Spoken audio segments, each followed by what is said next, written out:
और इस बीच एक सबसे बड़ी खबर आप तक पहुंचा दे, राधिका खेड़ा ने पार्टी से इस्तीफा दे दिया है। ये इस वक्त की सबसे बड़ी खबर निकलकर सामने आ रही है। राधिका खेड़ा ने कांग्रेस से इस्तीफा दे दिया है। मल्लिकार्जुन खड़गे को उन्होंने इस्तीफा भेज दिया है। सुशील आनंद शुक्ला से विवाद के बाद उन्होंने इस्तीफा दिया है। राजीव भवन में सुशील आनंद शुक्ला से उनका विवाद हुआ था, जिसके बाद लगातार ये मामला तूल पकड़ता जा रहा था। और आज देखिए इस वक्त की सबसे बड़ी खबर आप तक पहुंचा रहा है, राधिका खेड़ा ने पार्टी से इस्तीफा दे दिया। राधिका खेड़ा ने कांग्रेस से इस्तीफा दे दिया। ये इस वक्त की सबसे बड़ी खबर निकलकर सामने आ रही है। मल्लिकार्जुन खड़गे को उन्होंने इस्तीफा भेजा है। सुशील आनंद शुक्ला से उनका विवाद हुआ था कांग्रेस भवन में, जिसके बाद अब उन्होंने इस्तीफा दे दिया है। सुशील आनंद शुक्ला से विवाद के बाद लगातार इस मामले को लेकर राजनीति भी गर्म थी, लगातार बयानबाजी हो रहे थे। और इस पूरे घटनाक्रम को लेकर राधिका खेड़ा ने कई ट्वीट भी उन्होंने किए, एक्स पर अपना दर्द उन्होंने बयां किया। और यह भी उन्होंने कहा था कि वो पार्टी छोड़ देंगे। ये जो वीडियो सामने आया था उसमें साफ ये कहा था कि वो पार्टी छोड़ देंगे। और इस वक्त की सबसे बड़ी खबर है कि मल्लिकार्जुन खड़गे को उन्होंने इस्तीफा भेज दिया है। ये बड़ी खबर है, राधिका खेड़ा ने कांग्रेस पार्टी से इस्तीफा दे दिया है। ये बड़ी खबर निकलकर सामने आ रही है इस वक्त की। मल्लिकार्जुन खड़गे को उन्होंने अपना इस्तीफा भेज दिया है। पूरा मामला मैं आपको बता दें कि कांग्रेस भवन में सुशील आनंद शुक्ला से उनका विवाद हुआ था, जिसके बाद उन्होंने एक्स पर पोस्ट किया था। कई आरोप उन्होंने लगाए थे। लगातार वो स्लोगन जो कांग्रेस पार्टी का है कि लड़की हूं, लड़ सकती हूं, लड़ रही हूं, ये उन्होंने कहा। और देखिए इस वक्त की सबसे बड़ी खबर ये जो निकलकर सामने आ रही कि राधिका खेड़ा ने कांग्रेस पार्टी से इस्तीफा दे दिया है। तो सुशील आनंद शुक्ला से उनका विवाद हुआ, जिसके बाद यह मामला लगातार सुर्खियों में रहा। और ये जो वीडियो आप देख पा रहे हैं, ये तस्वीरें उस दौर की है जब विवाद हुआ था। राधिका खेड़ा एक कमरे में रोते हुए गई थी और उसके बाद ये उनका एक वीडियो सामने आया था। सौरभ सिंह परिहार ज्यादा जानकारी के साथ हमारे साथ इस वक्त लाइव जुड़ रहे हैं, सीधा उनका रुख करते हैं। सौरभ, आखिरकार सुशील आनंद शुक्ला से उनका विवाद हुआ और उन्होंने इस्तीफा दे दिया है, क्या अपडेट इस पूरी खबर पर? बिल्कुल, देखिए श्रवण, जैसे हमने सबसे पहले जानकारी दी थी कि राजीव भवन में किस तरीके से सुशील आनंद शुक्ला और राधिका खेड़ा के बीच विवाद होता है और लगातार जो है दीपक बैच फिर उनसे बातचीत करते हैं। और अंततः जो है कुछ देर पहले आप देखिए कि मेरे हाथ में जो है राधिका खेड़ा ने जो है इस्तीफा मल्लिकार्जुन खड़गे को भेजा है। वही है 3 पेज का ये इस्तीफा है और उन्होंने साफ तौर पर कहा है कि मैं कांग्रेस पार्टी के प्राथमिक सदस्यता से इस्तीफा देती हूँ। और उन्होंने इस 3 पेज में जो है काफी लंबा चौड़ा लिखा है, बताया है विस्तारित ढंग से आखिर वो कांग्रेस क्यों छोड़ रही है। और निश्चित रूप से इसके कांग्रेस छोड़ने के बाद अब समझा जा सकता है कि जिस तरीके से बीजेपी महिलाओं को लेकर लगातार आगे बढ़ रही थी और कांग्रेस पर लगातार हमलावर कर रही थी, तो एक बड़ा मुद्दा जो है बीजेपी को मिल गया है। 7 तारीख को चुनाव है और आज 5 तारीख को एक जो बड़ी खबर आई है। मैं थोड़ा विस्तार से श्रवण इसमें बता दूं कि इन्होंने पूरे अपने लेटर में क्या क्या लिखा है। 3 पेज के लेटर में जो हमारे दर्शक है उनको बता देता हूं। उन्होंने लिखा है कि आदिकाल से यह स्थापित सत्य है कि धर्म का साथ देने वालों का विरोध होता रहा है। हिरण्यकश्यप से लेकर रावण और कंस तक का इसका उदाहरण है। उन्होंने कहा है कि वर्तमान में प्रभु श्री राम का नाम लेने वालों का लोग कुछ इसी तरह विरोध कर रहे हैं। तो आप समझ सकते हैं कि जिस तरीके से इससे पहले भी गौरव वल्लभ और तमाम बड़े नेताओं ने जो कांग्रेस छोड़ा है, तो कहा था कि जो कांग्रेस जो है वो सनातन विरोधी है। तो ये जो राधिका खेड़ा उन्होंने भी अपने पत्र में इसका जिक्र किया है। फिर उन्होंने आगे लिखा है कि हर हिंदू के लिए प्रभु श्री राम की जन्मस्थली पवित्रता के साथ बहुत मायने रखती है। रामलला के दर्शन के मात्र से जहां हर हिंदू जो अपना जीवन सफल मानता है, वहीं कुछ लोग इसका विरोध कर रहे हैं। सीधे तौर पर कांग्रेस का विरोध आप देखिए कि उन्होंने पूरे मामला मालूम है कि अयोध्या में राम मंदिर का जो निमंत्रण आया था उसको कांग्रेस ने ठुकरा दिया है। राधिका खेड़ा भी उसी मामले को कह रही है। उन्होंने लिखा आगे कि मैंने जिस पार्टी को अपने 22 साल से ज्यादा समय दिए, जहां मैं एनएसवाई से लेकर एआईसीसी के मीडिया विभाग में पूरी ईमानदारी से काम किया, आज वहां ऐसे ही तीव्र विरोध का सामना मुझे करना पड़ रहा है। ये जो है राधिका खेड़ा कह रही है। आगे लिख रही क्योंकि मैं अयोध्या में रामलला दर्शन को खुद को रोक नहीं पाई। और ये उन्होंने लिखा कि मेरे इस पुनीत कार्य की विरोध इस स्तर तक पहुंच गया कि मेरे साथ छत्तीसगढ़ प्रदेश कांग्रेस कार्यालय में हुए मुझे न्याय देने से इंकार किया गया। आप देखिए, उन्होंने साफ तौर पर कह दिया है कि न्याय मुझे नहीं मिल पा रहा है कांग्रेस में। आपको याद होगा कि दीपक बैज ने कहा था कि हम जो है न्याय दिलाएंगे। पवन खेड़ा आया था, पवन खेड़ा ने स्पष्ट तौर पर बोला था कि हम न्याय दिलाएंगे, लेकिन मुझे न्याय नहीं मिल रहा, ये स्पष्ट तौर पर कहा है। आगे की लाइन मैं सुनाता हूं, इसमें कह रही है जो राधिका खेड़ा अपने पत्र में कि मैंने हमेशा ही दूसरों के न्याय के लिए हर मन से लड़ाई लड़ी है, किंतु जब स्वयं के न्याय की बात आई तो पार्टी में मैंने स्वयं को हारा हुआ पाया। ये तमाम कांग्रेस नेताओं के वही बयान है जिन्होंने अब तक कांग्रेस पार्टी छोड़ी है। कई बड़े नेताओं ने जो इसी तरीके के बयान दिए कि हम जब अपनी न्याय की बात करते हैं तो न्याय हमारी पार्टी में नहीं मिलती। तमाम कांग्रेस के बड़े नेता चुप रहते हैं। उन्होंने आगे लाइन में लिखा कि प्रभु श्री राम की भक्ति और एक महिला होने के नाते मैं बेहद आहत हूं। बार बार पार्टी के समस्त शीर्ष नेताओं को अवगत कराने के बाद भी मुझे न्याय नहीं मिला और इसे आहत होकर मैंने आज यह कदम उठाया है। और उन्होंने लास्ट पेज में जो 2 लाइन और लिखा है और उसमें लिखा कि आज अत्यंत पीड़ा के साथ पार्टी की प्राथमिक सदस्यता त्याग पत्र दे रही हूं और अपने सभी पदों से मैं इस्तीफा दे रही हूं। इससे पहले बता दें कि एआईसीसी जो मीडिया कोऑर्डिनेटर है छत्तीसगढ़ से, उससे उन्होंने इस्तीफा दे दिया और प्रियंका गांधी पर भी उन्होंने अपने पत्र के माध्यम से एक निशाना साधा है। जो प्रियंका गांधी उत्तर प्रदेश के चुनाव में एक नारा दिए थे कि मैं लड़की हूं, लड़ सकती हूं, तो इसमें उन्होंने लिखा है कि हां मैं लड़की हूं और लड़ सकती हूं और वही मैं सब कर रही हूं। तो आप देखिए कि कांग्रेस ने नारा बनाया था, उस कांग्रेस के नारे का जो जवाब या जो है उसके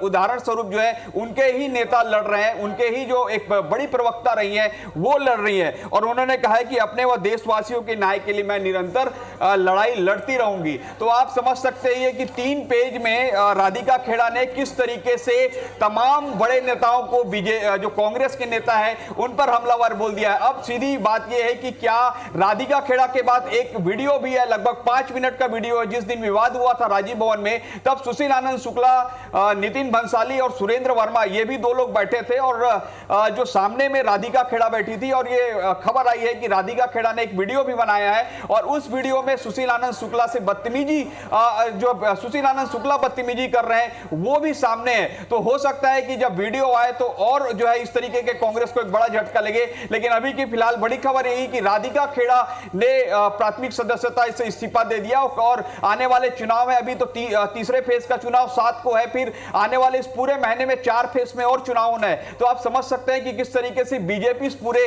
मुद्दे को भुनाने जा रही है। बिल्कुल सौरभ, वही हम समझना चाहेंगे कि 7 मई को 7 सीटों पर छत्तीसगढ़ में चुनाव होना है और कांग्रेस पार्टी अंतरकलह से जूझ रही है। इस बीच राधिका खेड़ा का इस तरह से इस्तीफा देना पार्टी के लिए कितना नुकसानदायक हो सकता है? क्या इफेक्ट पड़ेगा पार्टी पर इसका?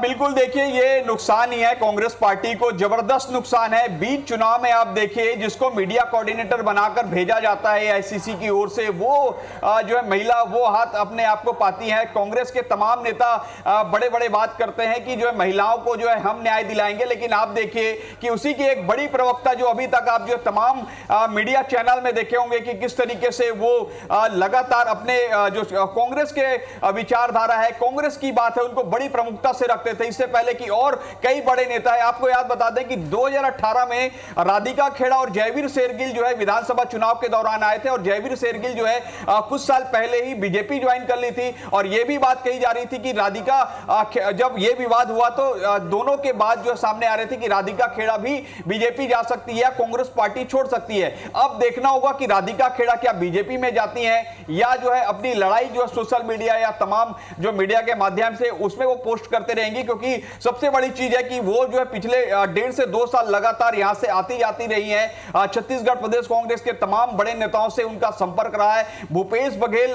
जब मुख्यमंत्री थे तब जो है उनका मुख्यमंत्री निवास जो है बहुत सरलता से आना जाना था। भूपेश बघेल से सीधी उनकी बातचीत होती थी और उन्होंने यह भी बताया कि जिस दिन विवाद हुआ था उस विवाद के दिन जो है भूपेश बघेल ने भी उनको बोल दिया था कि आप जो है दिल्ली चले जाइए। तो कुल मिलाकर आप देखिए कि किस तरीके से यह मामला बिगड़ चुका है और कांग्रेस को एक बड़ा झटका लगा है। जिस तरीके से कांग्रेस बार बार कहती है कि हम महिलाओं के लिए काम करते हैं, महिलाओं की पार्टी में जो कांग्रेस में महिलाओं का सम्मान होता है, लेकिन अब देखिए कि महिलाएं जो है दूर जाते जा रही है कांग्रेस से। और सबसे जो प्रमुख चीज श्रवण आप यहां पर ये देखिए कि कांग्रेस ने अपने मैनिफेस्टो में जो है महिलाओं के लिए भी बात कही है कि महिलाओं के लिए हम क्या करेंगे, महिलाओं के लिए जो 1 लाख रुपए आप सालाना देने की बात कही है। लेकिन इस तरीके के अगर नेताओं पर ही जो महिला नेता ही दुखी हो तो समझा जा सकता है कि किस तरीके से यहां पर शोषित हो रही है। जैसे ही उन्होंने साफ तौर पर कहा है कि सनातन धर्म का अपमान किया है कांग्रेस ने, और इसलिए मैं भी अपने आप को जो है दुखी महसूस करती हूं। और अयोध्या भी जाने की बात राधिका खेड़ा ने कही, तो आप समझिए कि किस तरीके से यहां पर तमाम जो कांग्रेस के नेता चलिए सौरभ, हम आपसे लगातार इस पर बात करेंगे, चर्चा करेंगे और जानेंगे कि पार्टी पर क्या इफेक्ट इसका आने वाले दिनों में हो सकता है। और हमारे साथ बीजेपी प्रवक्ता अमित साहू जी इस वक्त फोन लाइन पर जुड़ गए। अमित जी, जिस तरह से कांग्रेस पार्टी के भीतर पिछले कुछ दिनों से लगातार अंतरकलह की खबरें आ रही थी और इस वक्त यह खबर है कि राधिका खेड़ा ने पार्टी से इस्तीफा दे दिया, आप लोग लगातार इस मामले पर कांग्रेस पार्टी को घेर रहे थे, अभी क्या प्रतिक्रिया आपकी इस पूरे खबर को लेकर, इस पूरे घटनाक्रम को लेकर? देखिए, एक तरफ कांग्रेस की एक नेत्री है जो कहती है, नारे देती है, मैं लड़की हूं, मैं लड़ सकती हूं, और दूसरी तरफ इनके ही पार्टी में उन लड़कियों का, उन महिला कार्यकर्ताओं का अपमान, दोहन, शोषण होता था। कई महिलाएं तो चुप रहती थी, कई लड़कियां तो चुप रहती थी, मगर क्या है, कुछ होती है कि जिनके अंदर वास्तविक में कि मैं महिला हूं, मैं लड़की हूं, मैं लड़ सकती हूं, ये कहने का साहस अगर कोई है तो राधिका खेड़ा में है। आज उन्होंने अपने अपमान का बदला, आज छत्तीसगढ़ में उनके साथ हुए जो अपमान के बदले में उन्होंने ऐसी पार्टी को लात मारकर फुटकार दिया जिसने, उस पार्टी ने उसका अपमान किया। उसने कई वर्षों तक उस पार्टी में रहकर उस पार्टी की सेवा दी, मगर उस पार्टी के कार्यकर्ताओं ने ना उनका मूल समझा, ना उनका कोई भी सम्मान रखा। और महिलाओं का अपमान करना ये शुरू से पेशा और परंपरा है कांग्रेस का, और कांग्रेस इस परंपरा का निर्वहन करते आ रही है, आगे भी करेगी। इसलिए आज की महिलाएं जो है अब अपमान नहीं सहने वाली। और जिस प्रकार से जो छत्तीसगढ़ में भारतीय जनता पार्टी का नारा था, उस नारे के साथ छत्तीसगढ़ की हर एक महिलाएं, चाहे वो कांग्रेस की हो, चाहे वो भारतीय जनता पार्टी की हो, और या आम छत्तीसगढ़ की महिलाएं हो, जो नारा था कि औ नहीं सही वो बदल के रही वो, उसलिए उस नारे को चरितार्थ करते हुए आज यहाँ सीधा सीधा चरितार्थ हो रहा है कि अब कांग्रेस को खत्म होने से कोई भी नहीं रोक सकता। हेलो हेलो, चलिए अब अमित जी, अब हमारे साथ बने रहेगा। और इस बीच हमारे साथ कांग्रेस से सुरेंद्र जी भी हमारे साथ इस वक्त फोन लाइन पर जुड़ गए हैं। सुरेंद्र जी, लगातार ये विवाद चल रहा था कांग्रेस पार्टी के भीतर, अंतरकलह लगातार सुर्खियों में था ये पूरा मामला, आखिर ऐसी क्या वजह रह गई कि राधिका खेड़ा को पार्टी ही छोड़ना पड़ गया? देखिए, राधिका जी का ट्वीट के माध्यम से जो जानकारी आ रही है वो कांग्रेस पार्टी में नहीं है। और जहां तक विवादों की बात है, विवाद जैसी कोई स्थिति नहीं थी। जिस प्रकार से ये अब साफ लग रहा है कि एक बहाने की तलाश थी। संगठन के भीतर सामान्य बातचीत को जिस प्रकार से तूल दिया गया, जिस प्रकार से विवाद बताया गया, वो केवल एक बहाना था पार्टी छोड़ने का, और इसमें कहीं कोई सत्यता नहीं थी, कोई अपशब्द जैसी कोई बात थी ही नहीं। और जो उनके पत्र में मैंने देखा कि जो जिन शब्दों का उपयोग किया गया है, निश्चित तौर पर ये एक षड्यंत्र है, छोड़ने का बहाना था। और ये भारतीय जनता पार्टी के लोग किस प्रकार से महिला हित की बात करते हैं, जो प्रज्वल रमन्ना इनके सहयोगी सांसद हैं, उनको भगाया किसने? हजारों बहनों के साथ महिलाओं का। सुरेंद्र जी, बीजेपी जो आरोप लगा रही है उस पर भी हम बात करेंगे, क्योंकि बीजेपी को मौका मिला है, जो कुछ भी विवाद कांग्रेस पार्टी के भीतर हुआ उसके बाद बीजेपी हमलावर हुई है। सुरेंद्र जी, ये जानना चाहेंगे कि क्या पार्टी के आला कमान तक ये बात पहुंची और इस मामले को सुलझाने की कोशिश नहीं की गई? कांग्रेस पार्टी पूरी तरह से लोकतांत्रिक पार्टी है, आपने भी देखा। महिलाओं क्या सम्मान करेंगे? अमित जी, आपके पास मैं आऊंगा और आप दोनों से हम चर्चा करेंगे, लेकिन सुरेंद्र जी, मेरा सवाल आपसे है, क्या इस मामले को पार्टी के भीतर सुलझाने की कोशिश नहीं की गई, जिसकी वजह से राधिका खेड़ा को यह फैसला लेना पड़ा? बिल्कुल कांग्रेस पार्टी, आपने भी देखा, और उन तमाम महिलाओं के अपनी बात रखने का पूरी सुनवाई हुई, 1.5 घंटे तक प्रदेश अध्यक्ष सुने। एआईसीसी के तमाम नेता उनसे चर्चा किए, उसके बाद अपमान क्यों किए? सबसे पहले ये बताइए, कांग्रेस पार्टी में महिलाओं का सम्मान है, प्रत्येक नेता कार्यकर्ता का सम्मान है, राधिका खेड़ा का महिलाओं का सम्मान नहीं है, लेकिन यदि कोई षड्यंत्र के चलते सिर्फ दोहन शोषण करने के लिए महिलाओं को रखा जाता है, अपमान करने के लिए रखा अमित जी और सुरेंद्र जी, आप दोनों को पूरा समय दिया जाएगा अपनी अपनी बात रखने के लिए, लेकिन अभी फिलहाल सुरेंद्र जी से मेरा सवाल है। सुरेंद्र जी, क्या राधिका खेड़ा के इस पूरे मामले को पार्टी के भीतर सुलझाने की कोशिश नहीं हो पाई या पार्टी नाकाम रही, जिसकी वजह से राधिका खेड़ा को अंततः इस्तीफा देना पड़ा? मैं एक चीज स्पष्ट कर दूं, कांग्रेस में हर नेता हर कार्यकर्ता की पूरी सुनवाई है। आप भी देख रहे हैं पूरे घटनाक्रम को। एआईसीसी के बड़े बड़े नेताओं से लेकर प्रदेश अध्यक्ष दीपक बैज जी ने कल 1.5 घंटा बातचीत की, पहले अवसर उन्हीं को दिया गया। लेकिन जिस प्रकार से आरोप लगा के इस प्रकार से जो बातें आ रही है, वो निश्चित तौर पर अगर कोई कार्यकर्ता ना, चलिए इस पर हम चर्चा जारी रखेंगे। और इस बीच हमारे साथ डिप्टी सीएम विजय शर्मा जी हमारे साथ फोन लाइन पर जुड़ गए हैं। विजय जी, जिस तरह से कांग्रेस पार्टी के भीतर पिछले कुछ दिनों से अंतरकलह की खबरें निकलकर सामने आती, राधिका खेड़ा के साथ जो कुछ भी हुआ उस पर भी लगातार विवाद हो रहे थे, वार पलटवार हो रहे थे, और अब खबर यह है कि राधिका खेड़ा ने पार्टी से इस्तीफा दे दिया। आपकी प्रतिक्रिया इस पर? पार्टी से इस्तीफा दे दिया है उन्होंने, ऐसा मैंने भी सुना है जी। मैंने कोई बड़ा ही दर्द हुआ है इस पर आदमी इतना बड़ा निर्णय लेता है, और दर्द हुआ वो एक व्यक्ति के बीच का विषय हो सकता है। अगर बार बार गुहार लगाने पर भी पूरी पार्टी ध्यान नहीं देती है तो ये निसंदेह चिंता का विषय है। ऐसे में ही आदमी को इस तरह का कदम उठाना पड़ता है। मैं सोचता हूं कि पार्टी में भी कोई सुनवाई नहीं हुई और उनके दर्द के हिसाब से, उनकी पीड़ा के हिसाब से, उनको अपमान जो महसूस हुआ उसके हिसाब से कुछ भी नहीं की गई, कोई बातें नहीं की गई यहाँ पे। जबकि दीपक बैज जी स्वयं इसके जांचकर्ता अधिकारी थे वहां पर।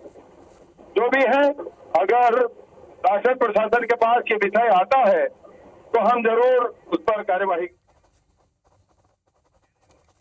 वहाँ जाने का विरोध इस कदर मुझे सहना पड़ेगा, मैंने अपने जीवन में कभी नहीं सोचा था।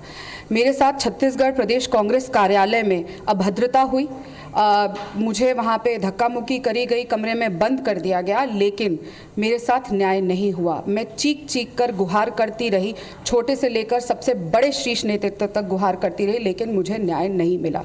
और सिर्फ इसलिए नहीं मिला क्योंकि मैं राम मंदिर होकर आई, मैं राम लल्ला के दर्शन कर कर आई, और मैं अपने आप को इस बात से रोक नहीं पाई। जिस दिन से 25 अप्रैल को मैं राम लल्ला के दर्शन करते आई हूँ, मुझे निरंतर विरोध का सामना करना पड़ रहा है पार्टी से, और वो विरोध अब मुझे न्याय के हक से दूर कर देगा और मुझे न्याय नहीं दिया जाएगा। ऐसा होगा, प्रभु श्री राम के दर्शन करने के लिए इस तरीके के मेरे साथ व्यवहार और बर्ताव किया जाएगा, मैंने नहीं सोचा था। 22 साल मैंने इस पार्टी में रहकर सेवा करने का काम किया है। NSUI से लेकर AICC मीडिया नेशनल कोऑर्डिनेटर प्रवक्ता होने के नाते मैंने कार्य किए हैं और पूरी निष्ठा से और काम किया है। लेकिन आज जब मुझे न्याय की ज़रूरत थी तो पार्टी चुप थी और मुझे कह दिया गया कि चुप रहो और कोई तुम्हें न्याय नहीं मिलेगा। तो बहुत दुख के साथ, बहुत पीड़ा के साथ आज मुझे अपने पार्टी पद से, प्राथमिक सदस्यता से मैंने इस्तीफा दिया है। लेकिन मुझे पूरा यकीन है कि राम लल्ला मुझे न्याय ज़रूर देंगे।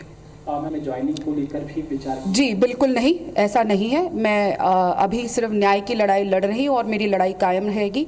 लड़की हूँ, लड़ रही हूँ और अंत तक न्याय के लिए लड़ती रहूँगी। और मुझे राम लल्ला में पूरा विश्वास है कि जिनके यहाँ मैं दर्शन करके आई हूँ और उसके बाद मेरे साथ जो ऐसी चीज़ हुई है वो ही मेरा साथ दे के मुझे न्याय दिलवाएंगे। मिशन को लेकर आपने कहा, कल लवली जी ने भी बीजेपी ज्वाइन की। उन्होंने बड़े आरोप पहले लगाए थे गंभीर कि उनकी पार्टी में उनकी नहीं सुनी गई है, टिकट बंटवारा हुआ वो नहीं सुना गया है। लगता है और भी कुछ कमियां हैं पार्टी में।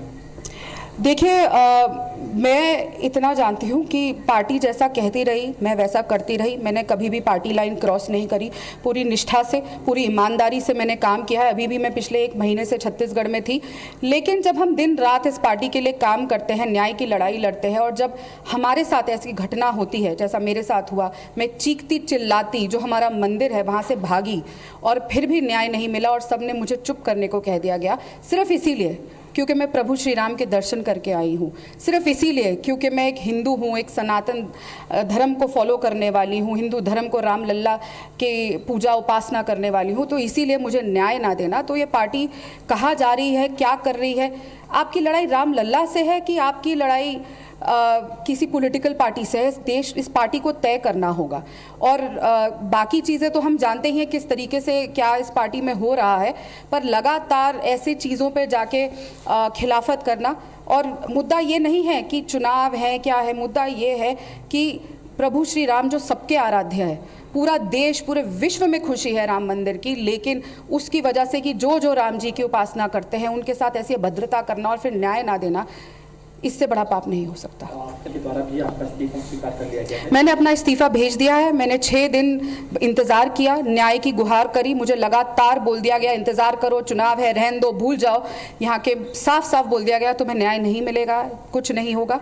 तो इंतज़ार करते करते अब मैं प्रभु श्री राम के चरणों में पहुँच गई हूँ। उन्हीं से न्याय की उम्मीद है और मैं जानती हूँ मर्यादा पुरुषोत्तम प्रभु श्री राम मुझे न्याय स्वयं देंगे।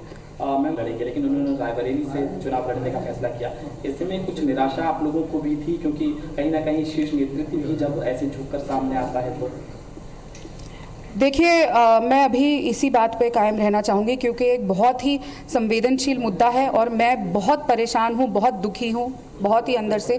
और मेरे को इस बात को बोलने में और बहुत पीड़ा से इस समय गुजर रही हूँ क्योंकि एक बहुत भारी मन से मैं इस्तीफ़ा दे रही हूँ। आज 22 साल मैंने जहाँ दिए हैं, जिस विचारधारा के लिए मैं लगातार लड़ी हूँ, न्याय के लिए और लोगों की न्याय के लिए बात करती हूँ। हमारी पार्टी बात करती है महिला न्याय के लिए, किसान न्याय के लिए, युवा न्याय के लिए, श्रमिक न्याय के लिए।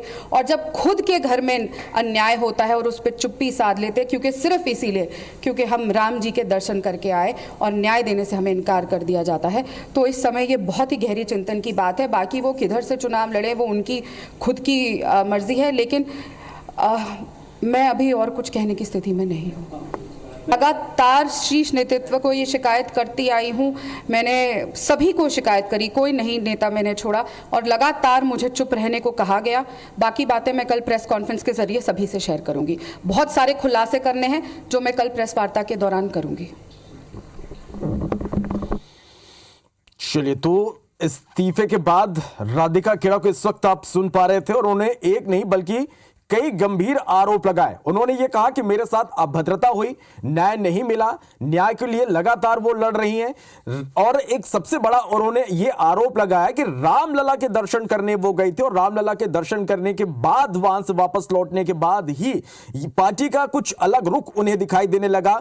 उनके इस मामले पर कोई सुनवाई नहीं हुई, उन्हें लगातार चुप रहने के लिए कहा जा रहा था, न्याय नहीं मिला उन्हें, न्याय के लिए लगातार वो लड़ रही हैं। प्रभु जी राम जी अब उन्हें न्याय दिलाएंगे, ये उनका कहना है। इसके साथ ही उन्होंने कहा कि कल वो एक प्रेस कॉन्फ्रेंस करेंगे और प्रेस कॉन्फ्रेंस के दौरान वो अपनी बातें रखेंगे। और जिस तरह से जिस दिन ये उनका विवाद हुआ था उस दिन अपने ट्वीट में राधिका खेड़ा ने यह कहा था कि वो एक बड़ा खुलासा करेंगे और फिर से उन्होंने अपनी इस बात को दोहराई और उन्होंने कहा कि कल प्रेस कॉन्फ्रेंस के दौरान वो कई बड़े खुलासे पार्टी को लेकर करेंगे। तो ये इस वक्त की सबसे बड़ी खबर निकलकर सामने आ रही है, जहां पर राधिका खेड़ा ने कांग्रेस पार्टी से इस्तीफा दे दिया है।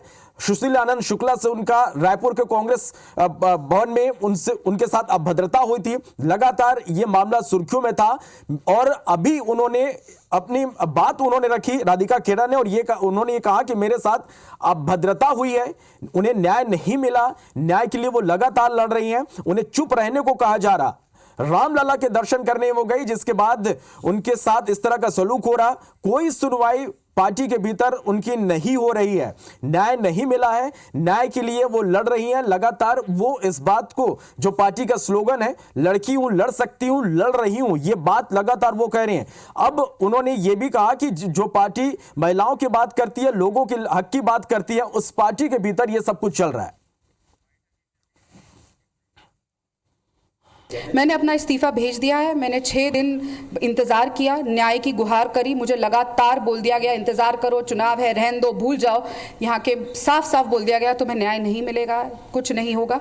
तो इंतज़ार करते करते अब मैं प्रभु श्री राम के चरणों में पहुँच गई हूँ। उन्हीं से न्याय की उम्मीद है और मैं जानती हूँ मर्यादा पुरुषोत्तम प्रभु श्री राम मुझे न्याय स्वयं देंगे।